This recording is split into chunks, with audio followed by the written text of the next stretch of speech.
Hi friends, welcome to Sravya remedies. జనవరి నెల వచ్చిందంటే మనకు గుర్తుకొచ్చేది ఏంటంటే కోడిపందాలు. కోడిపందాలు అంటే చాలామందికి ఇష్టం కదండి. వాటి కోసం అయితే చాలా ఖర్చు చేస్తూ ఉంటారు. ఒక మాటలో చెప్పాలంటే కోడిపందాలు అంటే చాలామందికి పిచ్చి అన్నమాట. మరీ అంత ఇష్టపడుతుంటారు కోడిపందాలంటే. పండగలకు అయితే ఎక్కడెక్కడి నుంచో కోడిపందాలు చూడడానికి మరి ఎన్నో డబ్బులు పెట్టుకుని వస్తూ ఉంటారు. అటువంటి కోళ్ళను ఎలా పెంచాలో ఈరోజు మనం తెలుసుకుందాము. మా వాళ్ళు అయితే కోళ్ళను పెంచుతున్నారండి. ఇదిగో చూద్దాం. ఇక్కడైతే చాలా రకాల కోళ్ళు ఉన్నాయి. ఒక్కొక్కదానికి ఒక్కొక్క పేరండి. ఇదంట నెమలి రకం అంట. దీని తోక చాలా పొడవుగా ఉంటుంది. చూసారు కదా, చాలా ఎత్తుగా ఉంటుంది. తోక అయితే చాలా పొడవుగా ఉంటుంది. కలర్ఫుల్గా కూడా ఉంటుంది. చాలా అందంగా ఉంటుంది. ఇదైతే కాకి రకం అంట. చూడండి, దీని ముక్కు చాలా షార్ప్గా ఉంది. ఇదైతే బ్లాక్ కలర్లో ఉంటుంది. చూడండి, ఇక్కడైతే ఇంకా చాలా ఉన్నాయి. దీన్ని అయితే ఒక బోన్లో పెట్టేశారు అన్నీ. ఇవన్నీ కూడా ఒక చోట ఉన్నాయి. ఇలా ఉండడం వల్ల వీటికి వీటిని ఏ జంతువులు తినకుండా ఉంటాయన్నమాట. ఇందులో చాలా రకాలు ఉన్నాయి. చూడండి, ఇదిగో మీకు చూపిస్తున్నాను దగ్గరండి. అయితే మేత తింటున్నాయి. ఇదిగోండి, ఇక్కడ ఒకటి ఉంది. ఇక్కడ పుంజులే కాకుండా పెట్టలు కూడా ఉన్నాయన్నమాట. బ్రీడింగ్కి కావాలి కదా, అందుకోసమని పెట్టలు కూడా పెంచుతూ ఉంటారు. ఇక్కడ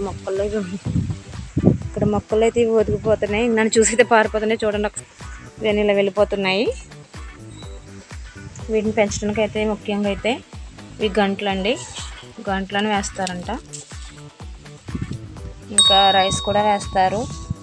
ఆడించిన రైసే కాకుండా ఒట్లు ఉంటాయి కదా, ధాన్యాన్ని కూడా మేతగా వేస్తుంటారు. పందిరికి ఉపయోగించే కోళ్ళకైతే ఆనియన్స్, అదే ఉల్లిపాయ ముక్కలు ఉంటాయి కదా, అవైతే పొగరు కోసం, వాటికి కోపం ఎక్కువగా రావడానికి అయితే వేస్తారంట. అవి చాలా ఇంట్రెస్ట్గా తింటాయంట. ఇవి కోళ్ళు అనేవి చాలా ఇష్టంగా తింటాయి. ఉల్లిపాయ ముక్కలు వేసిన వెంటనే తినేస్తాయండి. ఒక వారం రైస్ వేస్తే, వారం అలా కాదు కానీ ఒక రోజు అయితే రైస్ వేసారనుకోండి, మరుసటి రోజు అయితే ఒడ్లు వేస్తారంట. బాగా ఎదగడానికి అయితే రొయ్య పొట్టు ఉంటుంది కదా, చిన్న చిన్న రొయ్యలా ఉంటుంది. అది కూడా వేయడం వల్ల కోళ్ళు అనేవి చాలా ఏపుగా త్వరగా పెరుగుతాయంట. చూడండి, ఇవి అయితే రెస్ట్ తీసుకుంటున్నాయి. ప్రజెంట్ ఈ టైంలో అయితే ఇవి రెస్ట్ తీసుకుంటున్నాయి, ఎక్కడికి వెళ్ళకుండా. చూడండి, చక్కగా అయితే ఒకదానికొకటి కొట్టుకోకుండా ఉంటున్నాయి. ఇవైతే పెంచే వాళ్ళకి బాగా అలవాటు అయిపోతున్నాయి.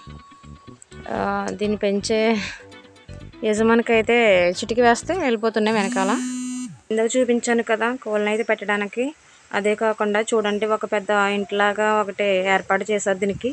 వీటి గురించి ప్రత్యేకించి కోళ్ళ గురించి అయితే ఒక ఇల్లు లాంటి దాన్ని కట్టించేశారు స్పెషల్గా. చూడండి, 4 రూమ్స్ ఉన్నాయి ఇందులో. నైట్ అయ్యేటప్పటికి ఇందులో వేస్తారు. వేసవికాలంలో అయితే కోళ్ళకు జబ్బు చేసినప్పుడు అయితే, వేసవిలో ఎండకైతే జలుపుతూ ఉంటాయి కదా కోళ్ళు అనేవి, అవి రాకుండా అయితే మజ్జిగ వేస్తూ ఉంటారు. ఇవైతే కట్టేయడం వల్ల చాలా సైలెంట్గా ఉన్నాయి. వీటిని విప్పేస్తే ఒకదానికొకటి అస్సలు పడదు. దెబ్బలాటే మొత్తం రక్తాలు వచ్చేసేలాగా దెబ్బలాడేసుకుంటాయండి ఇవి. ఇదైతే కోళ్ళకు సీజనల్ నెల అని చెప్పచ్చు. మంచి గిరాకీ ఉంటుంది ఈ టైంలో. చూడండి, చక్కగా పడుకున్నవన్నీ కలిసి సూపర్ కనబడుతున్నాయి కదా. కోళ్ళ ప్రియులకైతే చాలా ఇష్టంగా చూస్తారు వీటిని. చూస్తారు కదా ఫ్రెండ్స్. నా వీడియో మీకు నచ్చినట్లయితే ప్లీజ్ సబ్స్క్రైబ్ చేసి షేర్ చేయండి, కామెంట్ చేయండి, లైక్ చేయండి.